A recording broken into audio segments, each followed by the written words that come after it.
para escutar. Tua palavra, tua palavra, tua.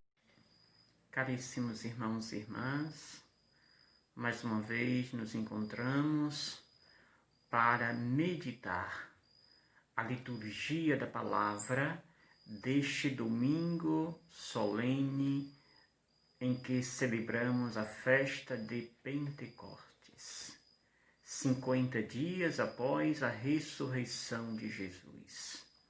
A festa de Pentecostes é uma festa antiga, tradicional do povo judeu, o povo hebreu, que é uma festa de memória, de recordação, de quando Moisés apresentou ao povo no Monte Sinai as tábuas da lei.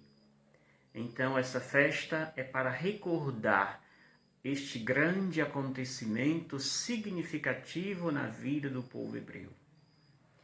E nós temos, portanto, o texto que nos relata esta liturgia, esse acontecido que nós chamamos de Pentecostes, a vinda do Espírito Santo sobre os discípulos do Senhor. Lucas, o autor do livro do Atos dos Apóstolos, nos mostra uma cena interessante. Nós podemos meditar esse texto da leitura primeira do Atos dos Apóstolos em dois momentos. O primeiro momento, a apresentação, a manifestação, a parousia do Espírito Santo, a manifestação divina. E em seguida, a última coisa deste texto, nós podemos ver o que causou esta presença do Espírito Santo. Então, diz o texto que os discípulos estavam reunidos em um só lugar. E de repente vem do céu uma forte ventania que toma de conta de todo o espaço. E depois, em seguida, aparece línguas como de fogo e pousa sobre os discípulos. O que quer dizer isto? Onde o autor Lucas foi pegar essas imagens? É preciso voltar ao Antigo Testamento, lá no livro do Êxodo, no capítulo 19, o verso 16, onde ali a gente vai encontrar justamente esse acontecimento, quando Moisés foi convocado, subiu ao monte para receber as tábuas da lei. Diz o texto que desde o amanhecer uma nuvem escura encobria. E quando Deus falava, manifestava os trovões do céu. E ali aconteceu, portanto, também esta forte ventania, quando Deus se manifesta a Moisés. Também aqueles ficaram com medo diante desta manifestação que ali se apresentou. Portanto, Lucas pega essas imagens lá do Antigo Testamento para dizer o quê? Para dizer que o Pentecostes agora não é mais as tábuas da lei mosaica. Agora o Espírito Santo é a nova lei. Esta lei que veio restaurar, ressignificar toda a caminhada do povo de Deus presente nos discípulos de Jesus. Portanto, diz então ali que quando veio as línguas como de fogo, estas se dividiram e pousaram sobre os discípulos, e estes ficaram cheios do Espírito Santo. Disse quando Deus Javé falava, lá no Antigo Testamento, manifestava línguas de fogo também sobre Moisés. Caríssimos irmãos e irmãs, e quando os discípulos agora estão cheios do Espírito Santo, acontece um outro milagre. O milagre agora é o da unidade, é o da revelação, pois todos que ali se encontravam em Jerusalém ouvem os discípulos na sua própria língua. É o inverso daquilo que o livro do Gênesis nos fala a respeito da Torre de Babel, onde houve uma confusão e ninguém mais se entendia. Aqui, com a presença do Espírito Santo, houve uma clareza, houve uma unidade, todos entendem na sua própria língua. É a nova criação. Portanto, tem um sentido muito grande na vida de cada um de nós. O Espírito Santo trouxe esta unidade, esta clareza do amor de Deus e fez com que todos entendessem, de diferentes raças e culturas, entendiam a linguagem, a comunicação do amor. Este é o relato do Atos dos Apóstolos. Em seguida, nós temos o Evangelho de João, João 20, 19 a 33 e 20 a 23, que nos mostra justamente a primeira manifestação de Jesus após a sua ressurreição aos discípulos. Esse texto é conhecido. E aqui não precisamos fazer esta explicação, o porquê que Lucas, no Atos dos Apóstolos, diz que o Pentecostes se deu após 50 dias, e João vai dizer que o Pentecostes se deu no ato da ressurreição, no próprio dia da ressurreição de Jesus. Aqui não vale fazer esse esclarecimento, mas depois que interessar, procure o estudo teológico, que você vai entender a motivação de cada autor dos evangelhos. Portanto, o que vale aqui é meditar o que nos diz, o que nos traz como novidade o texto do Evangelho, que vem reforçar isso que nós entendemos aqui na leitura primeira, onde nos mostra esta descida do Espírito Santo na vida dos apóstolos. Aqui diz 3 coisas interessantes no Evangelho. A primeira coisa que nós entendemos é a situação em que se encontram os discípulos. Estão trancados numa sala por medo dos seus opositores. E, portanto, estão ali fechados em si.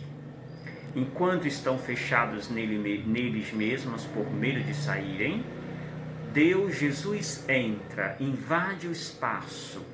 Jesus se manifesta naquele turbilhão de escuridão que está dentro de cada um deles. E então Jesus chega e se apresenta, não dizendo eu sou Jesus, mas mostrando, apresentando aquilo que significa Deus, aquilo que é Deus. Por isso ele diz, a paz esteja convosco. Não bastando isto, Jesus mostra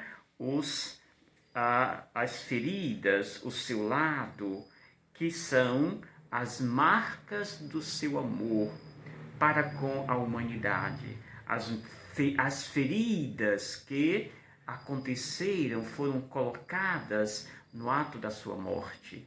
Estas feridas, essas chagas representam o seu amor total, a sua obediência fidedigna ao Pai. Isto são as marcas do amor de Deus para com a humanidade. Por isso, a paz que ele traz, que é a paz Shalom, a paz que não é simplesmente ausência de guerra, mas a paz no sentido de harmonia, de resgate para uma vida de significado. E ainda, Jesus apresenta as suas marcas deixadas pela maldade do homem, mas também ali marcadas pelo amor total que tem Deus para conosco. Isto traz para os discípulos alegria, aquilo que eles não mais conheciam, aquilo que eles haviam perdido, não sabiam mais o que era alegria. Então, quando eles ouvem Jesus anunciando a paz esteja convosco, e em seguida mostrando as marcas do amor para conosco, eles resgatam, vão buscar o que estava perdido neles, que é a alegria. Esta alegria estava sumida e Jesus resgata com a sua presença amorosa, paterna, junto dos seus discípulos. Portanto, a alegria foi resgatada. A segunda parte do mesmo evangelho é o envio. Quando Jesus mais uma vez diz, a paz esteja convosco. E aí diz, como o Pai me enviou, eu também vos envio. Como o Pai me enviou, eu também vos envio. Não é qualquer envio. O modelo deste envio é aquele do Pai. E que modelo é este que Jesus se apega? É o modelo do desapego total de si. Ou seja, Jesus, quando obedece o Pai, é como se dissesse, ele se esquece para viver o projeto do Pai. Eis que é para isto que cada um de nós, no batismo, fomos chamados e enviados, para desapegar-nos e acolher a vontade de Deus. Eis o grande desafio. É por isso que nesse envio que faz Jesus, quando ele então diz, a paz esteja convosco, como o Pai me enviou, eu também vos envio. Não basta. Aqui neste envio, Jesus solidifica esta alegria resgatada nos seus discípulos. Jesus sopra sobre eles o Espírito Santo e diz, recebei o Espírito Santo. Recebei o Espírito Santo. Aqui se dá a nova criação. Soprar. Na primeira criação, Deus Pai sopra aquela porção de argila em suas mãos. E dali nasce a humanidade. Jesus também sopra sobre os seus discípulos o Espírito, o hálito da vida. E ali, portanto, os seus discípulos são transformados, ressignificam a vida e agora eles pertencem mais uma vez totalmente a Deus.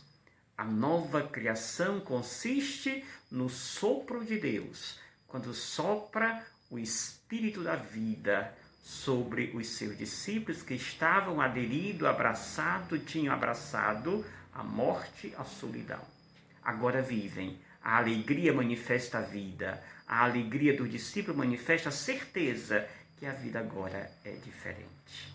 Finaliza dizendo Jesus, como deve se apresentar aqueles que agora estão cheios do Espírito Santo. A nossa apresentação ao mundo deve ser diferente, pois o Espírito Santo nos capacita a sermos portadores do amor. Por isso diz Jesus agora no final deste evangelho, a quem perdoardes os pecados, eles lhes serão perdoados. A quem não os perdoardes, eles lhes serão retidos. Amados, somos convocados a sermos portadores do amor, perdoar. O nosso papel, portanto, é amar. E o amar é fonte, o amor é fonte do perdão. Aquele que diz que ama o seu irmão, mas não é capaz de perdoá-lo, desconfie, porque o amor aí não está sendo vivido, o amor aí está sendo apenas verbalizado, o que não é suficiente para Deus. O amor verdadeiro é aquele que concretiza no perdão. Eis a missão que Jesus confia aos seus discípulos. Terminamos assim essa liturgia da palavra com duas coisas que Paulo nos lembra na carta aos Romanos, de como o que precisamos para reconhecer em nós a presença do Espírito Santo. Duas coisas, diz Paulo. Precisamos para reconhecer esta presença de fé. Por isso, diz Paulo, há diversidade de dons, há diversidade de ministério, há diversidade de trabalho, mas um só é o Senhor. Isto é fé.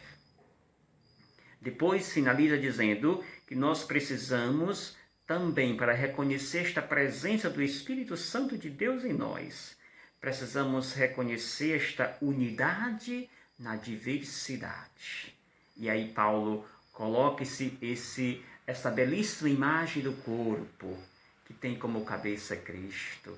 É Ele que nos unifica, é Ele que nos une nesta igreja do perdão e do amor. O Pentecostes nos convoca a sermos uma igreja do perdão, do amor divino. Caríssimos, reconheçamos esta presença do Espírito Santo.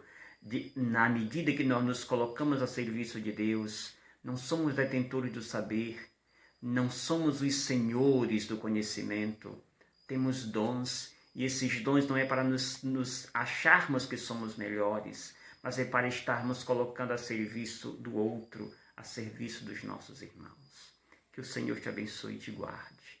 Que o Senhor possa conceder em ti, colocar em teu coração esta presença magnífica do Espírito Santo de Deus.